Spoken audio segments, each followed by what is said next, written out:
I recently got married to Matt. Matt has a stepsister, Tiffany. I have met her less than 10 times in the 5 years I dated Matt, as she doesn't live nearby and is not close to my husband. However, she was invited to our wedding. I should mention that Tiffany is very attractive. She is pretty, with a currently fashionable body type. She also dresses well and spends money on her appearance. This is well known, and even though I've only met her a few times, whenever she is brought up by my in-laws, she always mentioned as being very invested in her image. I don't begrudge her this at all. The ceremony went fine, but afterwards, while my in-laws were congratulating me, my father-in-law commented that I looked beautiful, and in the next breath mentioned Tiffany did, too. His wife caught his eye and shook her head, but I ignored it. When Tiffany came over to say congratulations, she looked stunning. Her dress was beautiful and fitted her perfectly, her hair and makeup looked like they'd been done professionally. And she was wearing a pair of obviously designer shoes. Her outfit was totally appropriate for the event. But I was still weirdly upset by how she looked and immediately felt self-conscious next to her. Even Matt told her she looked great, and they rarely talk. For the rest of the night, every single male guest at the wedding asked about Tiffany, who she was, how I know her, if she was single, etc. By the speeches, I was fed up and almost in tears, and even the best man mentioned her in his speech off the cuff. I let it go, went on my honeymoon, and tried to forget the whole thing. We came back about a week ago, and this past weekend had dinner with my in-laws. Tiffany was visiting, and we learned that she had got engaged. She showed us her comically large ring and said she was planning to have the wedding next year and that it would be a black tie event. Before I could stop myself, I jokingly said that I was pretty sure I'd already been to her wedding. I was the one in the white dress. She asked what I meant, and I thought there was no point in lying, so I just admitted I felt she upstaged me at my wedding. She laughed and said, "You can't upstage a bride." I asked if I could wear white to her wedding then, and she shrugged and said, "If you think it'll help." She then apologized if I felt her outfit was inappropriate. My in-laws moved the conversation on, and we went on with dinner. When we got home, my husband blew up on me, saying I embarrassed him by being petty and jealous of Tiffany. He said he doesn't even like her, but even he knows she can't do anything about what she looks like or the clothes she can afford. And I made myself look bitter and childish, and him by association. I admit it wasn't my best moment. But I thought he would at least understand how I felt given that he heard everyone's comments that night. He's demanding I apologize to Tiffany and his parents, but I don't think I said anything that heinous.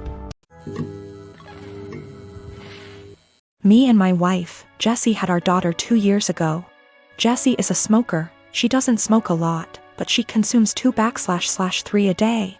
She wanted to be the one who got pregnant, and I told her that she couldn't smoke at any point in the pregnancy, and only after our baby stopped breastfeeding, she could start consuming again. She agreed. I'm against smoking. I don't smoke, but it doesn't bother me that much other people smoke, and to my delight, Jessie was never a person who smelled like cigarettes despite being a smoker. The reason I'm against it's that my father died of lung cancer, and guess what? He smoked. When our daughter was born, I managed to stay at home for 1 year and 3 months, because it hit the pandemic and home office. So we could both take care of it. Jessie also took advantage of the home office, same company, I'm in a higher position. When our company asked for employees to come back from the home office, we decided that we didn't want to put her in childcare yet, and we decided together that I would come back, and she would quit to stay at home all the time. Currently, we have a fair division of tasks at home.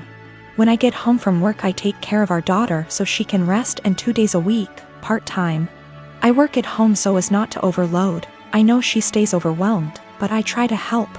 Recently, our daughter weaned, and Jessie came to talk to me that she wanted to finally start smoking again. I said that I wouldn't pay for them, but I pay for everything. I even proposed to rearrange my schedule in case she wanted to do some freelancer. She's also a designer. But I wouldn't give her the money. THR cigarettes are my limit. She was annoyed, saying that we agreed on her being somm and that I would provide financially for the family, including her expenses, and I am going behind our agreed. I never paid back / would pay for a cigarette of hers, and she has known this for years. She's still mad at me, saying I'm using being the breadwinner to not let her smoke and forcing her to look for another way to earn money to buy something she wants. I don't know if I'm wrong, but cigarettes are a choice and a bad addiction. I don't feel comfortable paying for it. Given my family history, I always made it very clear that I would never pay for a cigarette. When we made the decision for her to be some, I told her I wouldn't feel right paying for her cigarette, and she reassured me that it was something I wouldn't have to worry about. She does freelance to make some purchases she wants. There are months when we are tighter and we can't do some shopping, so she does freelancing. It's rare, but it happens, and on those days, our daughter stays with me even if it's at my service. I never limited any of her purchases, ever, if not because of tight money.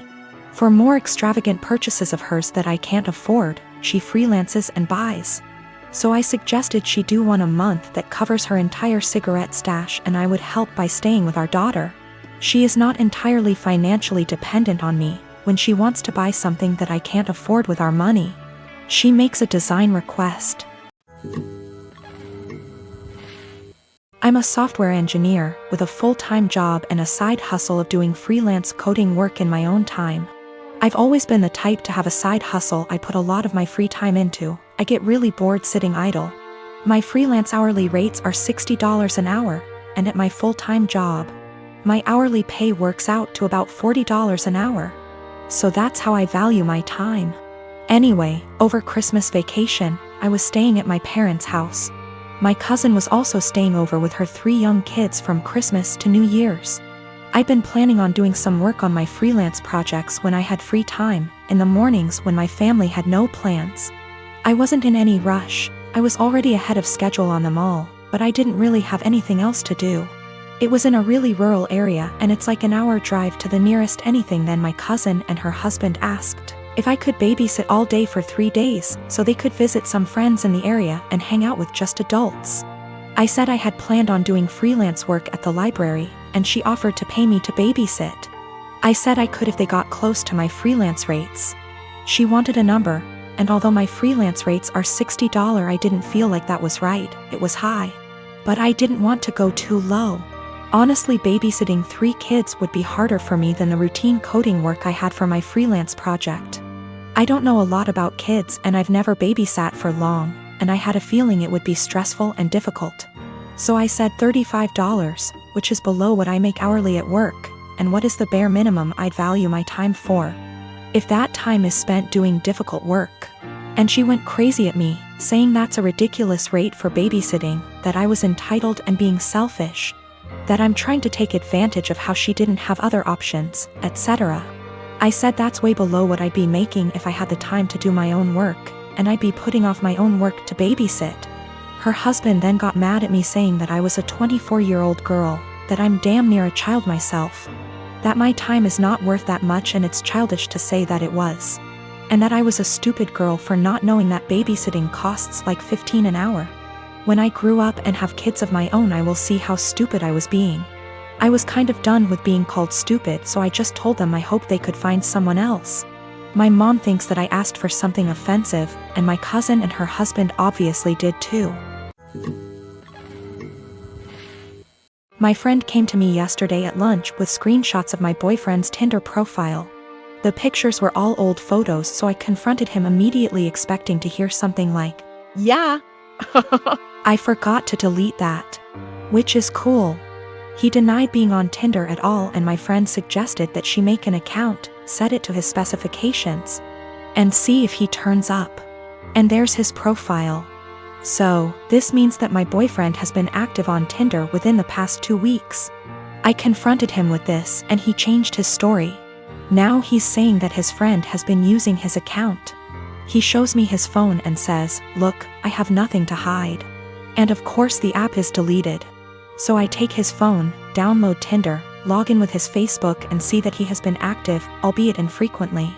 There was one girl that he tried to meet up with back in May when I was out of town. The girl gave him her phone number, and even though he deleted whatever messages they exchanged, I still saw that he had her saved in his contacts. So that's about everything that I know. He either cheated on me or planned on cheating on me while I went out of town, and I'm sure this isn't the only time it's happened. This relationship is pretty much over. He is swearing up and down that it's not true. He doesn't use Tinder, and he doesn't know this girl. I'm going crazy with how much he's outright lying.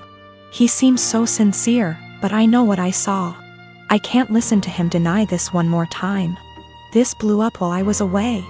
I'm sorry I won't be able to respond to every comment. So I did some stuff that was kind of petty and stupid today. I made a fake Tinder account, matched with my boyfriend. And he starts messaging me and immediately asks me to meet him for a drink. We agree to meet by a fountain in the center of my town, and I pack up all of his stuff in a tote bag, put on a great outfit, and went to the fountain. I stood kind of out of the way of the fountain in the shadows where I could watch the street that I knew he'd be arriving from. I was devastated, but I figured this way I could catch him without a doubt and end things quickly. All the time, he's messaging this girl on Tinder. But he didn't show up. 2 of his roommates did. We didn't speak, I don't know them well, but they watched me for a while. Figured out what was going on after a few more Tinder messages, and left quickly. So I wait a few minutes and I call my boyfriend and ask him where he's at. He says he's just gotten off of work and he's going to meet his roommate for a drink. I confront him with the fake Tinder profile and he's dumbstruck and furious with his roommate, who he swears up and down is behind all of this. I'm at home now, just emotionally exhausted and confused. Whatever is going on with his roommates is super sketchy and creepy. Up until this point my boyfriend and I had a great relationship. Really, no red flags anywhere. If I had already been suspicious that he was cheating, this would be a much easier break for me. The most recent message on his Tinder account, when I checked it yesterday, was sent to a girl he had matched with before we met. It said, "Would you want to meet up with my friend?" My boyfriend is the kind of person whose iPhone passcode is 0000. I wouldn't be surprised if his roommates did know all of his passwords. So, his Tinder account is still matched with my fake profile. To me, that indicates that he probably isn't the person operating the Tinder profile. If it were him, wouldn't he have blocked the fake profile immediately? A lot of people have said that he probably sent his roommates to check things out for him. I can't write that off entirely, but my gut says that it isn't true. I just don't think it's very likely. When it comes to his roommates, I'm very concerned that they have been using his profile to trick women into meeting with them. The fact that his profile hasn't been deleted makes me worry that my boyfriend is in on this. So that's about where I'm at right now. I'm worried that all of them are working together to, at best, scam women, at worst, assault them, and my boyfriend is at least passively involved. Either way, I feel some responsibility to do a little more digging.